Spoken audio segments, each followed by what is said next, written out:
नमस्कार दोस्तों, स्वागत है आप सभी का हमारे यूट्यूब चैनल पर।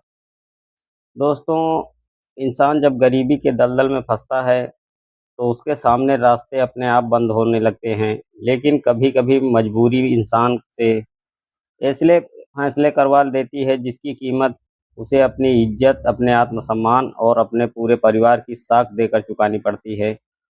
दोस्तों, आज की यह कहानी मध्य प्रदेश के एक छोटे से शांत गांव की है। यह कहानी सिर्फ एक बिजली के बिल की नहीं है, बल्कि उस इंसानियत की है जो गरीबी और लालच के बीच में पिसकर दम तोड़ देती है।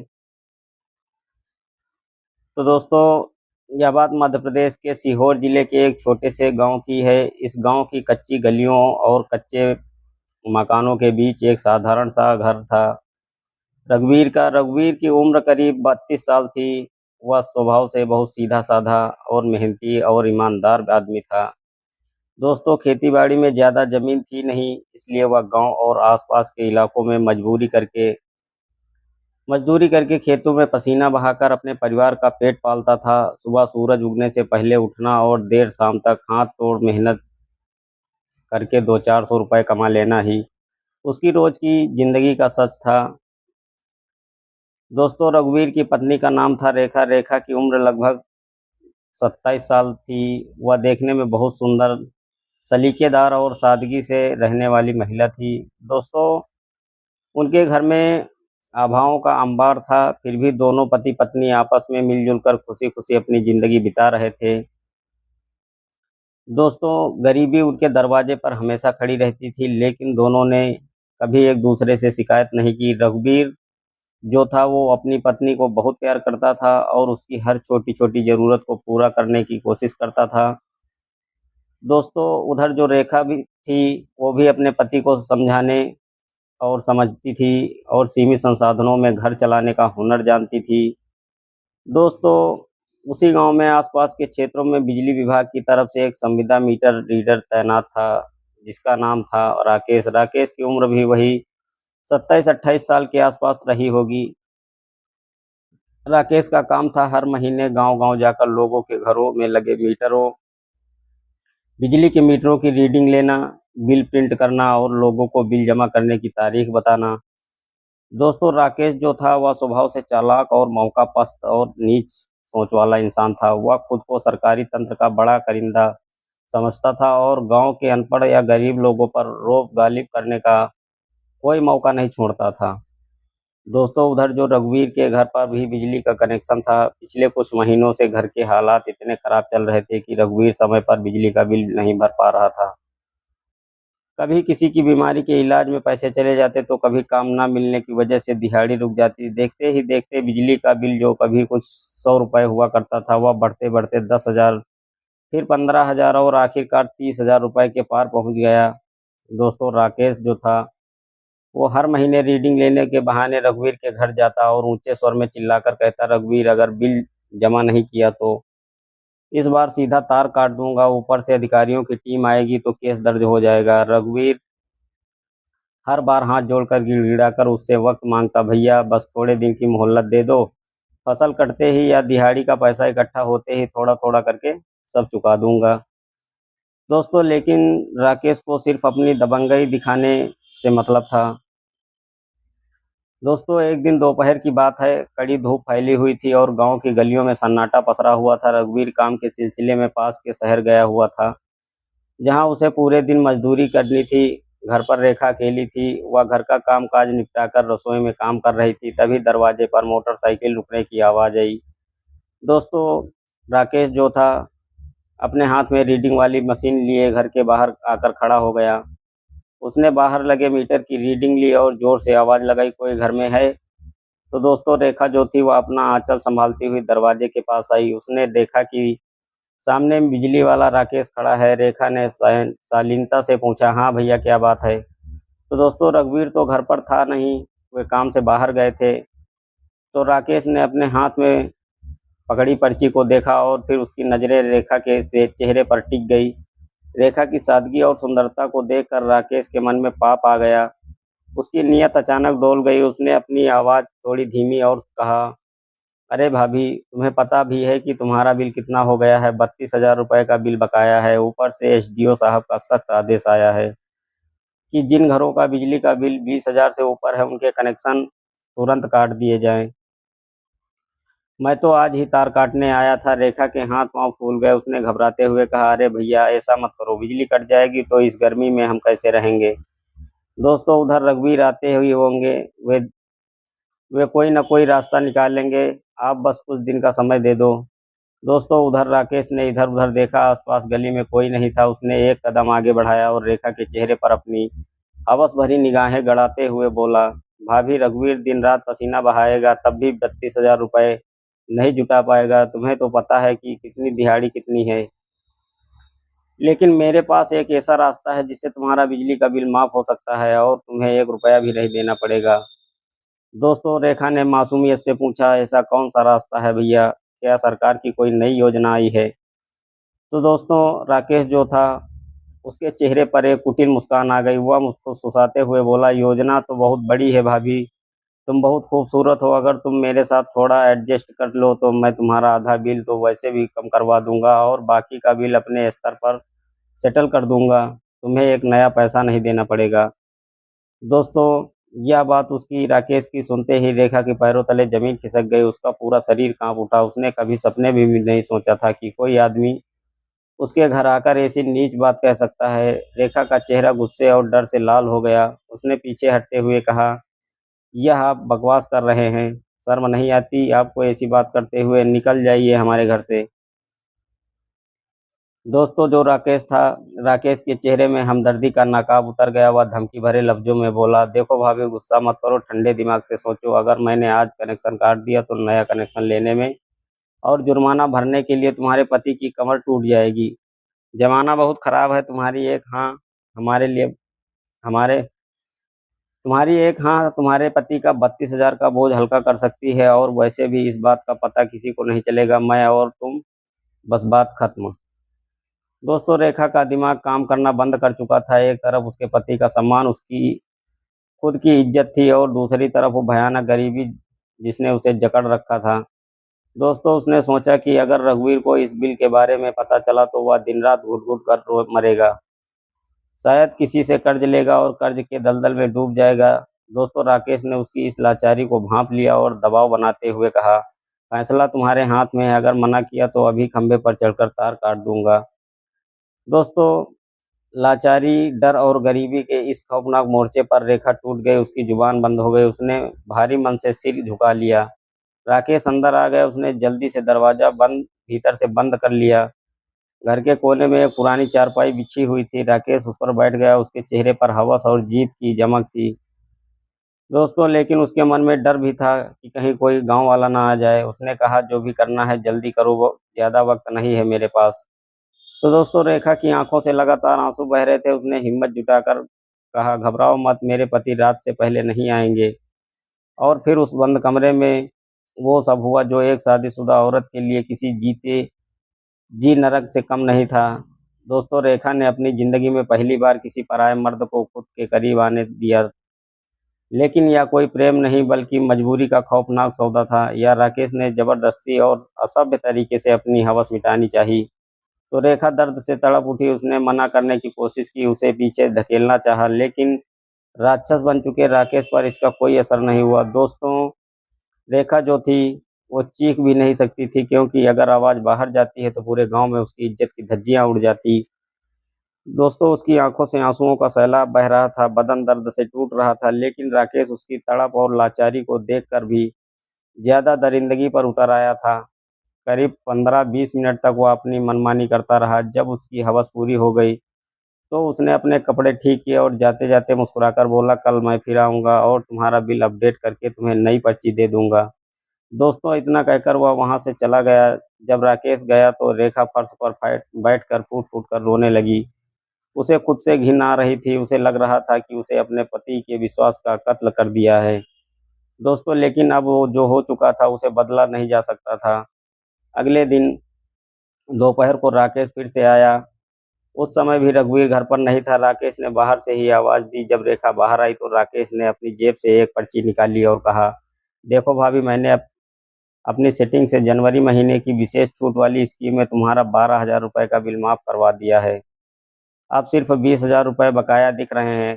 तो दोस्तों, रेखा ने कांपते हाथों से वह पर्ची ली। उसके दिल में एक तरफ थोड़ी राहत थी कि बिल कम हुआ, लेकिन दूसरी तरफ जो हुआ था उसका घाव अभी पूरी तरह ताज़ा था।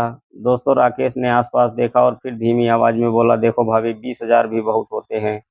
अगर तुम आज फिर थोड़ा सहयोग कर दो तो मैं 10,000 रुपये अपनी जेब से जमा कर दूंगा और धीरे धीरे तुम्हारा पूरा बिल जीरो हो करवा दूंगा। दोस्तों, रेखा जो थी सोच में पड़ गई। कल का दर्द, कल की जिल्लत अभी भी उसके बदन में, रूह में सिरहन पैदा कर रही थी, लेकिन राक्षस रूपी राकेश ने उसे सिर्फ फिर से वही बिल का डर दिखाया। मजबूरी में एक बार फिर उसकी बुद्धि का पर्दा डाल दिया। उसने अपनी कड़वी किस्मत को स्वीकार करते हुए वह फिर से हाँ कर दी। दोस्तों, इस बार करीब आधा घंटा बीत गया। राक्षस अपनी हवस पूरी कर चुका था, लेकिन जब सब खत्म हुआ तो रेखा के चेहरे पर एक अजीब सी रूखी और बेबसी भरी मुस्कान तैर गई। वह मुस्कान खुशी की नहीं थी, बल्कि उस अपनी किस्मत पर हताशा और दुख की पराकाष्ठा थी। दोस्तों, राकेश ने जब रेखा के चेहरे पर वह मुस्कान देखी तो वह हैरान रह गया। उसने पूछा, कल तो तुम रो रही थी, आज हंस क्यों रही हो? तो दोस्तों, रेखा जो थी उसने अपनी आंखों के आंसू पोंछते हुए एक ठंडा कटाक्ष किया। वह बहुत अच्छे हो, ऐसा सुख और ऐसी राहत तो मुझे अपने पति से भी नहीं मिली। राकेश इस ताने को अपनी तारीफ समझ बैठा। उसकी बाँछें खिल गई। वह अकड़ कर बोला, बस भाभी, तुम ऐसे ही मेरा साथ देती रहो, देखना तुम्हारा बिल चुटकियों में गायब हो जाएगा। बस ध्यान रखना इस बात की भनक किसी तीसरे को कान में ना पड़े। दोस्तों, उस दिन देर शाम जब रघुवीर काम से थक कर घर लौटा तो उसने देखा कि उसकी पत्नी रेखा की हालत ठीक नहीं लग रही थी। वह चलने फिरने में असहज थी। वह अजीब तरीके से बैठ रही थी। उसके चेहरे पर हवाइयाँ उड़ रही थी। तो दोस्तों, रघुवीर ने चिंता जताते हुए पूछा, क्या हुआ रेखा, तुम्हारी तबीयत ठीक नहीं है क्या? चेहरा इतना उतरा हुआ क्यों है? रेखा ने नजरें चुराते हुए कहा, कुछ नहीं, बस पेट में बहुत तेज दर्द है और पूरे बदन में ऐंठन हो रही है। दोस्तों, उधर रघुवीर अपनी पत्नी की तकलीफ देखकर परेशान हो गया। उसने कहा, तुम रुको, मैं डॉक्टर के पास जाकर तुम्हारे लिए कोई अच्छी दवा ले आता हूँ। तभी रेखा ने हिचकिचाते हुए कहा, सुनो, मेडिकल स्टोर से कोई जलन कम करने वाली क्रीम भी ले आना, त्वचा में बहुत जलन हो रही है। दोस्तों, रघुवीर बिना कुछ सोचे समझे सीधे गांव के बाहर स्थित मेडिकल स्टोर पर चला गया। उसने दुकानदार से कहा, भैया, मेरी पत्नी के शरीर में बहुत दर्द है और जलन भी हो रही है, कोई अच्छी सी क्रीम दे दो। दुकानदार ने पूछा, अरे रघुवीर भाई, जलन कहाँ हो रही है? कोई कट लग गया है क्या? जल गई है? दोस्तों, रघुवीर सीधा साधा आदमी था, उसे कुछ समझ नहीं आया। उसने कहा, पता नहीं भाई, उसने बस जलन की क्रीम मंगाई है। दुकानदार ने अपने हिसाब से एक एंटीसेप्टिक क्रीम और दर्द की दवाइयाँ दे दी। रघुवीर घर आया और रेखा को दवा दे दी, लेकिन उसके मन में एक अनजान सा शक पहली बार पैदा हुआ कि आखिर रेखा को अचानक ऐसी क्या तकलीफ हो गई। कुछ दिनों बाद एक शाम को जब रघुवीर घर में बैठा था, तब रेखा ने उससे कहा, सुनो, आज बिजली विभाग का वही मीटर रीडर आया था। वह कह रहा था कि सरकार की कोई छूट आई है जिससे तुम्हारा 20,000 का बिल माफ हो गया है। मैंने अपने पास रखे हुए बचाए हुए 5,000 रुपये उसे दे दिए। अब हमारा सिर्फ 7-8 हज़ार बिल बचा है। रघुवीर यह सुनकर हैरान भी हुआ और खुश भी। उसने कहा, अरे वाह, यह तो बहुत अच्छी बात हो गई, पर तुम्हारे पास 5,000 रुपये कहाँ से आए? दोस्तों, रेखा ने यह बात बनाते हुए कहा, अरे वो मैं थोड़े थोड़े पैसे बचा कर रखती थी ना, वही जमा कर दिए हैं। दोस्तों, रघुवीर को अपनी पत्नी पर पूरा भरोसा था। उसने सोचा कि उसकी पत्नी सचमुच बहुत ईमानदार है, जो मुश्किल समय में घर को संभाल लिया। लेकिन उसे क्या खबर थी कि उस 5,000 रुपये की पर्ची और बिल की छूट के पीछे उसकी पत्नी की इज्जत की क्या कीमत चुकाई गई थी। दिन बीतते गए, लेकिन पाप का घड़ा एक ना एक दिन भरता जरूर है। दोस्तों, एक सुबह की बात है। रघुवीर जब घर पर ही था और रेखा बाथरूम में नहा रही थी। रेखा का मोबाइल फोन कमरे में तख्त पर रखा हुआ था। तभी अचानक उसके फोन की घंटी बजी। रघुवीर ने देखा कि स्क्रीन पर एक अनजान नंबर चमक रहा था। दोस्तों, रघुवीर ने सहज भाव से फोन उठा लिया और कहा, हेलो। जैसे ही सामने से रघुवीर की भारी आवाज़ सुनाई दी, दूसरी तरफ से तुरंत फोन कट गया। दोस्तों, रघुवीर को थोड़ा अजीब लगा। उसने सोचा कि शायद कोई रॉन्ग नंबर होगा, लेकिन उसने उसी नंबर पर वापस मिलाया। फोन बजता रहा पर किसी ने नहीं उठाया। अभी 2 मिनट ही बीते थे कि रेखा के फोन पर व्हाट्सएप पर एक नया मैसेज आया। रघुवीर ने जैसे ही मैसेज खोला, उसमें लिखा था, क्या तुम्हारे पति ने फोन उठाया था? दोस्तों, मैसेज पढ़ते ही रघुवीर के कान खड़े हो गए। उसने तुरंत उस नंबर की व्हाट्सएप प्रोफाइल डीपी खोली। फोटो देखते ही रघुवीर के शरीर में खून की जगह खौफनाक गुस्सा दौड़ गया। डीपी में वही बिजली मीटर रीडर। राकेश मुस्कुराता हुआ खड़ा था। दोस्तों, रघुवीर का दिमाग सन्न रह गया। क्या तुम्हारे पति ने फोन उठाया था? यह सवाल कोई मामूली सवाल नहीं था। यह सवाल चीख चीख कर गवाही दे रहा था कि उनकी पीठ पीछे कुछ बहुत बड़ा और गंदा खेल खेला जा रहा है। तभी रेखा नहाकर बाहर निकली। उसने देखा कि रघुवीर के हाथ में उनका फोन है और उसका चेहरा गुस्से से पूरी तरह लाल हो चुका है। आंखें अंगारे की तरह जल रही हैं। दोस्तों, रघुवीर ने फोन रेखा के मुंह के सामने लहराते हुए दहाड़ लगाई, यह कौन है? और यह तुमसे ऐसा मैसेज क्यों पूछ रहा है कि क्या तुम्हारे पति ने फोन उठाया था? तुम्हारा इससे क्या रिश्ता है? दोस्तों, रेखा जो थी उसके हाथ से तौलिया छूट गया। उसका शरीर थर थर कांपने लगा। उसके मुंह से एक शब्द नहीं निकला। वह हकलाने लगी, वो तो बिजली वाला है। बिल के बारे में रघुवीर समझ गया कि दाल में कुछ काला नहीं बल्कि पूरी दाल ही काली है। लेकिन रघुवीर ने आपा खोने के बजाय एक ठंडे और शातिर दिमाग से काम लेने का फैसला किया। उसने मन ही मन एक योजना बनाई। रघुवीर ने कड़े स्वर में कहा, ठीक है, तुम बताओ। मैं अभी शहर जा रहा हूँ किसी सेठ से पैसे उधार मांगने। आज रात को देर से लौटूंगा। दोस्तों, यह कहकर रघुवीर घर से निकल गया। लेकिन वह शहर नहीं गया। वह गांव के मुहाने पर कच्चे रास्ते के झाड़ियों के पीछे जाकर छिप गया। वह जहां से होकर राकेश हमेशा गांव में दाखिल होता था। दोस्तों, उधर रघुवीर के जाते ही रेखा घबरा गई। उसने डर के मारे तुरंत राकेश को फोन लगाया और रोते हुए कहा, तुमने ऐसा मैसेज क्यों भेजा? मेरे फोन मेरे पति ने ही उठाया था। उन्हें मुझ पर पूरा शक हो गया है। वे बहुत गुस्से में घर से निकले हैं। राकेश ठहरा, शातिर और घमंडी। उसने सोचा कि रघुवीर तो सीधा साधा गंवार है, उसका क्या बिगाड़ लेगा। उसने रेखा से कहा, अरे तुम डरती क्यों हो? अगर वह शहर गया है तो यही सही मौका है। मैं अभी आता हूँ, देखते हैं आगे क्या करना है। वैसे भी पता नहीं अब दोबारा कब मौका मिले। हवस के अंधे राकेश ने अपनी मोटरसाइकिल स्टार्ट की और तेजी से गांव की तरफ निकल पड़ा। झाड़ियों के पीछे छिपे रघुवीर ने देखा कि राकेश अपनी बाइक से आ रहा है। रघुवीर का खून खौल उठा, लेकिन उसने सब्र रखा। वह दबे पांव उसकी बाइक के पीछे पीछे चलने लगा। दोस्तों, राकेश ने अपनी मोटरसाइकिल सीधे रघुवीर के घर के सामने खड़ी की। उसने इधर उधर देखा और फुर्ती से घर के भीतर दाखिल हो गया। रेखा ने दरवाजा बंद कर लिया। अभी राकेश को अंदर दाखिल हुए 2 मिनट ही हुए थे कि अचानक बाहर से दरवाजे पर जोर जोर से थपकी पड़ी और खटखटाने की तेज आवाज आई, धड़ धड़ धड़ धड़।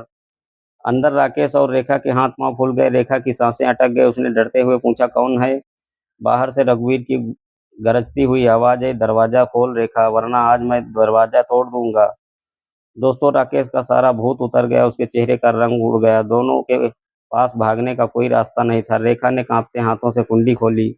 सामने रघुवीर खड़ा था। उसकी आंखों से खून सवार था। रेखा ने गिड़गिड़ाते हुए कहा, तुम तो शहर गए थे ना? रघुवीर ने धक्का देकर उसे पीछे हटाया और भारी आवाज में बोला, हाँ, मैं शहर ही जा रहा था, लेकिन तुम्हारी इस कारतूत का पर्दाफाश करने के लिए मुझे यह नाटक करना पड़ा। मेरा तीर निशाने पर बैठा। दोस्तों, रघुवीर दनदनाता हुआ सीधे कमरे के अंदर घुसा। वहां कोने में तख्त पर राकेश बैठा हुआ था। उसका शरीर डर के मारे पसीने से तर तर था। दोस्तों, रघुवीर ने जैसे ही उस नीच इंसान को अपने घर के अंदर अपनी चारपाई के पास देखा, उसका संयम टूट गया। रघुवीर के पास में पड़ा एक लकड़ी का डंडा उठाया और राकेश पर टूट पड़ा। तेरी यह हिम्मत, मेरे घर में आकर मेरी गैर हाजिरी में यह नीच काम करता है? रघुवीर ने चिल्लाते हुए राकेश की धुनाई शुरू कर दी। दोस्तों, राकेश ने हाथ हाथ जोड़कर रोने लगा, अरे रघुवीर भाई, मुझे माफ कर दो, मुझे मत मारो। मैं तो बस सामान उठाने आया था, तो बिल की पर्ची देने आया था। दोस्तों, लेकिन रघुवीर ने अब किसी की भी झूठी कहानी को सुनने के मूड में नहीं था। उसने डंडे मार मार कर राकेश की हालत खराब कर दी। इसके बाद रघुवीर ने अपना मोबाइल निकाला और अधमरे पड़े राकेश की पूरी वीडियो बना ली, जिसमें राकेश गिड़गिड़ाते हुए अपनी गलती मान रहा था। दोस्तों, रघुवीर ने बिना देर किए तुरंत 112 पर कॉल करके पुलिस को बुला लिया। कुछ ही देर में पुलिस की गाड़ी सायरन बजाती हुई रघुवीर के घर के बाहर आ पहुंची। दोस्तों, गांव वालों की भीड़ भी वहां जमा हो गई। पुलिस ने अंदर जाकर देखा तो राकेश लहूलुहान हालत में पड़ा था। दोस्तों, पुलिस अधिकारी ने कड़क आवाज में पूछा, क्या माजरा है? रघुवीर ने पुलिस को पूरा मोबाइल मैसेज और यह वीडियो दिखाया। पुलिस ने तुरंत राकेश को कॉलर से पकड़ा और घसीटते हुए जीप में डाल दिया। राकेश पुलिस के सामने भी बहाने बनाने लगा, साहब, मैं बेकसूर हूं, मैं बस चेकिंग करने आया था। इन लोगों ने मुझे झूठ में केस में फंसा दिया है। दोस्तों, लेकिन पुलिस अधिकारी ने उसकी एक न सुनी। उन्होंने कहा, थाने चल, तेरी सारी चेकिंग वहीं करते हैं। बिजली विभाग को जब अपने कर्मचारी की इस नीच कारतूत का पता चला तो पूरे विभाग में हड़कंप मच गया। अधिकारियों के सिर शर्म से झुक गए। दोस्तों, पुलिस राकेश को थाने लेकर चली गई। गांव वाले भी धीरे-धीरे अपने घरों को लौट गए। अब घर में सिर्फ रघुवीर और रेखा अकेले रह गए थे। सन्नाटा इतना गहरा था कि दोनों की सांसों की आवाज़ भी साफ सुनाई दे रही थी। दोस्तों, रघुवीर फर्श पर बैठ गया। उसने अपना सिर दोनों हाथों से थाम लिया। उसकी आंखों में आंसुओं की धार बहने लगी। उसने रेखा की तरफ देखा और टूटे हुए दिल से पूछा, रेखा, तुम पूरा सच बताओ, तुमने मेरे साथ मेरी इज्जत के साथ ऐसा क्यों किया? क्या कमी छोड़ दी थी मैंने तुम्हारी चाहत में? क्या तुम्हारे लिए मेहनत नहीं करता था? दोस्तों, रेखा रघुवीर के पैरों में गिर पड़ी। वह रो रो कर अपने पाप का प्रायश्चित करने लगी। उसने सिसकते हुए पूरा सच उगल दिया। मुझे माफ कर दो, मुझसे बहुत बड़ी गलती हुई है। दोस्तों, उस राक्षस ने राकेश ने मुझे डराया था। उसने कहा कि 32,000 का बिल है, अगर नहीं भरा तो कनेक्शन काट देगा और तुम्हें जेल भिजवा देगा। उसने मुझसे कहा था कि अगर मैंने उसके साथ एडजस्ट कर लूँ तो बिल माफ करवा देगा। मैं तुम्हारी तंगी देखकर, तुम्हारी गरीबी देखकर घबरा गई थी। मुझे लगा कि तुम्हारा बोझ हल्का कर रही हूँ, लेकिन मैं दलदल में धंसती चली गई। रघुवीर ने रेखा के हाथ अपने पैरों से हटाया और रूंधे हुए गले से कहा, रेखा, तुम कितनी पागल हो? अगर मेरे हाथ पांव सलामत है, मेरी ही मेहनत जिंदा है, तो मैं 32,000 क्या 1 लाख का बिल भी मजदूरी करके चुका देता, कर्ज ले लेता, भूखा सो जाता, लेकिन अपनी इज्जत का सौदा कभी नहीं होने देता। वह बिल मेरी सिरदर्दी थी, मेरी जिम्मेदारी थी। तुम्हें अपनी अस्मात का सौदा करने की क्या जरूरत थी? रेखा रोते रोते हिचकियां लेने लगी। मुझे अपनी गलती का एहसास है। मैं खौफ और लाचारी में अंधी हो गई थी। आपके अलावा मैंने कभी किसी पराये मर्द के बारे में सोचा भी नहीं था और उस राक्षस के जाल में फंस गई। मुझे एक बार माफ कर दो, वरना मैं जान दे दूंगी। रघुवीर ने अपनी पत्नी की आंखों में देखा। उसने देखा कि उसमें कोई चालाकी बल्कि पूरा भूल का गहरा पछतावा और सर दर्द था। रघुवीर का दिल पिघल गया। उसने समझा कि रेखा की सबसे बड़ी गलती उसकी बेवकूफ़ी और डर था, जिसकी वजह से वह एक दरिंदे का शिकार बन गई। दोस्तों, रघुवीर ने रेखा को उठाया और कहा, अधर्म का मुकाबला सच से किया जाता है, अपनी इज्जत गंवाकर नहीं। अब जो हो गया सो हो गया, लेकिन उस राक्षस को सजा दिलाना अब हमारी जिम्मेदारी। अगले दिन रेखा और ने थाने जाकर पुलिस के सामने अपना कड़ा और स्पष्ट बयान दर्ज कराया। उसने बताया कि कैसे राकेश ने अपनी पद और सत्ता का फायदा उठाकर बिजली काटने की धमकी देकर उसके साथ जबरदस्ती और ब्लैकमेलिंग की। पुलिस ने रेखा के बयान के आधार पर राकेश के खिलाफ धोखाधड़ी, ब्लैकमेलिंग और दुष्कर्म की गंभीर धाराओं में एफआईआर दर्ज करा दी। राकेश को जेल की सलाखों के पीछे भेज दिया गया और बिजली विभाग ने भी उसे तुरंत नौकरी से बर्खास्त कर दिया। दोस्तों, यह घटना सिर्फ मध्य प्रदेश के उस छोटे से गांव की कहानी नहीं, बल्कि यह हमारे समाज के उस कड़वे सच का आईना है, जहां गरीबी और लाचारी का फायदा उठाने के लिए कई भेड़िए घूम रहे हैं। इस घटना ने 3 लोगों की जिंदगी को पूरी तरह बदल दिया, लेकिन यह कहानी हमें कुछ गंभीर सवाल पूछने पर मजबूर करती है। क्या गरीबी किसी इंसान को इस हद तक बेबस कर सकती है कि वह सही और गलत का फर्ज भूल जाए? क्या सत्ता या पद का छोटा सा अधिकार मिलते ही लोग इतने अंधे हो जाते हैं कि किसी की लाचारी का सौदा करने लगे?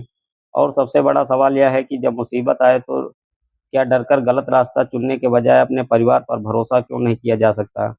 इस कहानी में सबसे बड़ा अपराधी वह मीटर रीडर राकेश था, जिसने अपनी वर्दी और पद पर गलत इस्तेमाल करके एक गरीब परिवार की लाचारी का फायदा उठाया। लेकिन दोस्तों, रेखा की गलती यह थी कि उसने डर के आगे घुटने टेक दिए और अपने पति पर भरोसा करने के बजाय एक गलत रास्ता चुना। जिंदगी में मुश्किलें कितनी भी बड़ी क्यों ना हो, गरीबी कितनी भी गहरी क्यों ना हो, लेकिन इंसान की इज्जत और उसका आत्मसम्मान ही उसकी सबसे बड़ी पूंजी होती है। जल्दबाजी और डर में लिया गया गलत फैसला इंसान को जिंदगी भर पछतावा ही दे सकता है। दोस्तों, आप लोगों को यह कहानी कैसी लगी? मिलते हैं नेक्स्ट वीडियो में, तब तक के लिए धन्यवाद।